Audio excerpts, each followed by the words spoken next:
বিজেপির প্রাক্তন সভাপতি একটা গুন্ডা, একটা মস্তান, একটা সমাজ বিরোধী।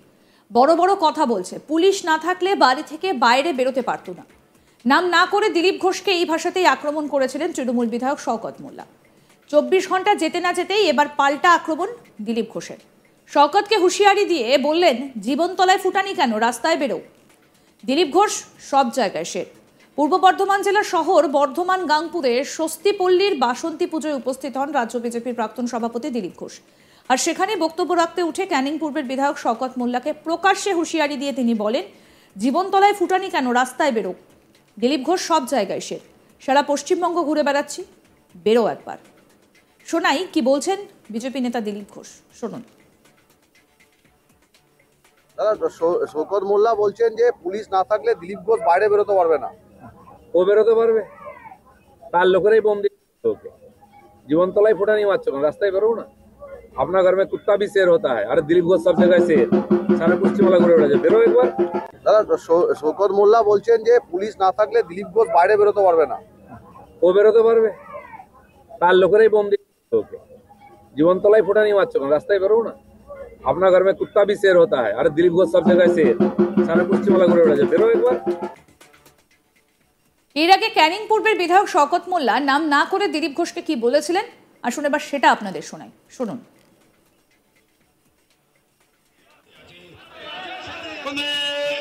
প্রাক্তন সভাপতি ছিলেন এই বাংলাতে বিজেপি, বড় বড় কথা বলছে, পুলিশকে গালাগালি করে। আরে বাংলার পুলিশ যদি না থাকতো, মেয়েদের মতো শাড়ি পরে তোকে ঘরে বসে থাকতে পারতো, তুই বাংলা দাঁড়িয়ে বেরোতে পারতিস না। একটা গুন্ডা, একটা মোস্তান, একটা সমাজ বিরোধী প্রতিদিন গুন্ডার মতো কথা বলে, মোস্তানের মতো কথা বলে, সমাজ বিরোধীদের মতো কথা বলে। আরে বাংলার হিন্দু, মুসলমান, খ্রিস্টান, আদিবাসী একটা সম্প্রীতি আছে। এই বাংলা রামকৃষ্ণ পরমহংসদেবের বাংলা। এই বাংলা বিজেপির বাপের বাংলা নয়, এই বাংলা শুভেন্দুর বাপের বাংলা নয়। এটা ওকে প্রথম মানতে হবে, প্রথম ওকে জানতে হবে। এই বাংলা স্বামী বিবেকানন্দর বাংলা, এই বাংলা চণ্ডীদাসের বাংলা, যিনি বলেছিলেন সবার উপরে মানুষ সত্য, তাহার উপরে কেউ নাই। এই বাংলা কাজী নজরুল ইসলামের বাংলা, যিনি বলেছিলেন একই বৃত্তি দুটো কুসুম, হিন্দু মুসলমান, মুসলিম তার নয়নমণি, হিন্দু তার প্রাণ।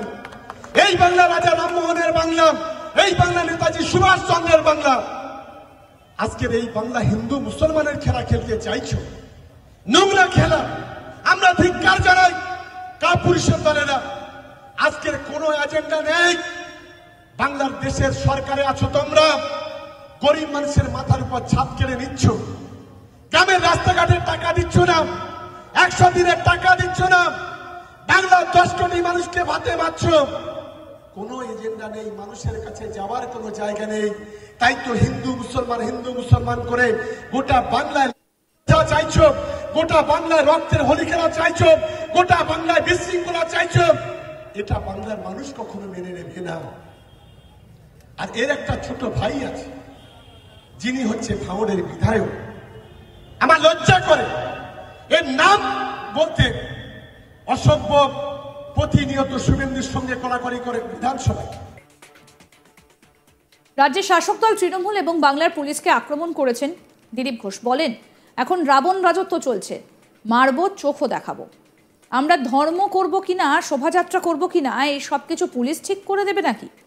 বাংলাদেশ না পাকিস্তান হয়ে গেছে? হিন্দু সমাজ ঠিক করবে উৎসব করবে কি করবে না। এপার বাংলা ওপার বাংলা সব এক হয়ে গেছে। রাম ভক্তদের রাস্তায় নেমে লড়াই করতে হবে। আর কি বললেন দিলীপ ঘোষ, শুনবো।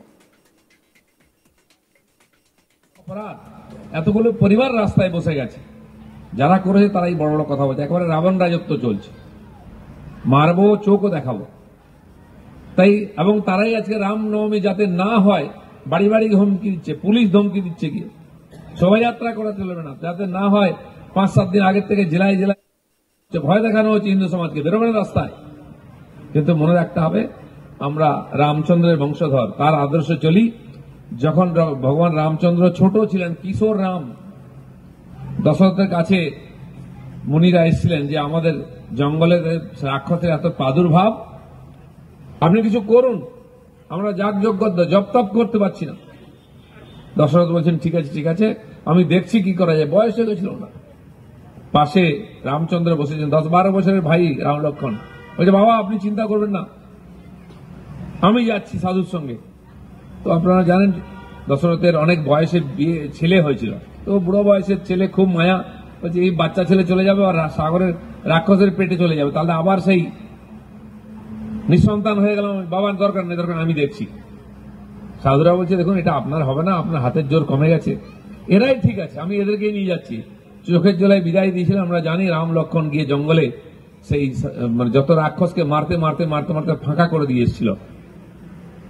সেই রামচন্দ্র যিনি 10-12 বছর বয়স থেকে কিশোর অবস্থা থেকে এই রাক্ষসী শক্তি, আসুরিক শক্তি, অধার্মিকদের বিরুদ্ধে লড়াই করছেন, তিনি আমাদের প্রতীক। আজ তো চারিদিকে অসুর আর রাক্ষস, মহিলাদের সম্মান নেই, সুরক্ষা নেই, শিক্ষা স্বাস্থ্য উঠে যাচ্ছে, রাস্তাঘাটে বেরোনো যায় না, সত্য বললে মেরে দেবে। তো আজকে রামের আদর্শকে প্রতিষ্ঠা করতে দরকার। তাই গ্রামে গঞ্জে আমার কাছে অন্তত 50টা কার্ড এসেছে, আপনি আসুন একবার বলে উৎসবে, শোভাযাত্রায়, যে যেখানে পাচ্ছে বলে আজ শোভাযাত্রা হবে। পুলিশ বলছে খবরদার নয়, আমরা ধর্ম করবো কিনা, পুজো করবো কিনা, শোভাযাত্রা করবো না, এটা পুলিশ ঠিক করে দেবে। বাংলাদেশ না পাকিস্তান হয়ে গেছে। হিন্দু সমাজ ঠিক করবে তারা কি পর্ব, কি উৎসব করবে, কি শোভাযাত্রা করবে, কবে করবে, কখন করবে, কোথা দিয়ে করবে। আমি সেদিন গেছিলাম দেগঙ্গা, আপনারা নাম শুনেছেন হয়তো, উত্তর 24 পরগনার দেগঙ্গা, 70% বেশি মুসলমান ওখানে। ফল কি হয়েছে, দেগঙ্গা বাজার খুব জমজমাট বাজার, সেখানে একটা হরি মন্দির আছে। আমি দেখলাম তার সামনে প্যান্ডেল তৈরি হয়েছে। পরশু দিন গেছিলাম, ওখানে বাসন্তী পুজো উদ্বোধন করতে। আমি জিজ্ঞেস ভাই এটা কি হচ্ছে, বলে এখানে জলসা হবে, এখন ঈদ জলসা হবে। ভালো কথা, এখানে বলে এই প্যান্ডেল হচ্ছে মন্দিরের সামনে, আর মন্দিরটাকে পুরো কাপড় দিয়ে ঘিরে দেওয়া হবে, হয়তো পুজোই বন্ধ হয়ে যাবে 2-3 দিন, কিন্তু মন্দিরটাকে ঘিরে দিয়ে ওখানে জলসা হবে 3 দিন, কোনো অসুবিধা নেই। কিন্তু রামনবমীর শোভাযাত্রা যদি মসজিদের সামনে দিয়ে চলে যায়, তাহলে কিন্তু সব রামায়ণ, কোরআন, সংবিধান সব অপবিত্র হয়ে যাবে। তো যত বাহানা আপনার, যত দোষ আপনার, কারণ আপনি দুর্বল। রামের ভক্তরা কখনো দুর্বল হয় না। রামের ভক্ত তো হনুমান, বজরঙ্গ বলি, বজ্রের মতো শরীর, আর সমস্ত রাক্ষস খক্ষসদের গোদা দিয়ে মেরে ঠিক করেছিলেন, তার ভক্ত আমরা। সেজন্য রামের ছবি নিয়ে, হনুমানের ছবি নিয়ে বিশাল শোভাযাত্রা করতে হবে। প্রত্যেকটি হিন্দু পরিবারকে বলতে হবে একজন একজন পরিবার থেকে পাঠান, নাহলে 10 বছরও লাগবে না। স্বস্তি পল্লী তো ওপার বাংলার লোকেদের পল্লী আছে, তো কেন চলে এসছি ওপার বাংলা থেকে ভুলে যাবেন না। 10 বছরের পরে আবার এখানে রিফিউজির টিকিট কেটে উড়িষ্যা ঝাড়খণ্ডে যেতে হবে, আর জায়গা নেই। অর্ধেক মানুষ ওপার বাংলা থেকে এসছে বাংলার, মা বোনের সম্মান হারিয়ে। আরো আপডেট পেতে দেখতে থাকুন আজ তাক বাংলা। সাবস্ক্রাইব করুন, নোটিফিকেশন পেতে বেল বাটন অপশন প্রেস করুন, হোয়াটসঅ্যাপেও ফলো করুন আজ তাক বাংলা।